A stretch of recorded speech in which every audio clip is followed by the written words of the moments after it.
தளபதி விஜய் அவர்கள் வேட்பாளர்களை அறிவிச்ச உடனே தமிழகம் முழுவதும் தமிழக வெற்றி கழகத்தோட வெற்றி உறுதியாகிடுச்சு. குறிப்பா கன்னியாகுமரி மாவட்டத்துல பத்மநாபபுரம் தொகுதியில தமிழக வெற்றி கழகத்தோட வெற்றி உறுதி. இங்க டிவிகே சார்பா போட்டியிட போறது அண்ணன் கிருஷ்ணகுமார் அவர்கள். இந்த கிருஷ்ணகுமார் அவர்கள் எளிய பின்புலத்திலிருந்து வந்தவர்.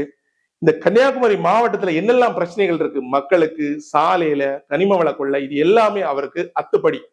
ஒரு முறை நீங்க அவரை எம்எல்ஏவா மாத்தினா இனி 30-40 வருஷத்துக்கு அவர் தான் எம்எல்ஏவா இருப்பாரு.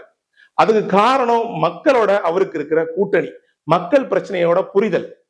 எப்பவுமே அவர் ஸ்டேஜ்ல பேசும்போது மக்கள் பிரச்சனையை பத்தி பேசுவாரு, சாலைகள், மோசமான சாலைகளை பத்தி, கனிம வள கொள்ளையை பத்தி. சோ எப்படியாவது இந்த திமுக அடிமை கூட்டம் ஏற்கனவே கனிம வளங்களை சுரண்டி எடுத்துருச்சு.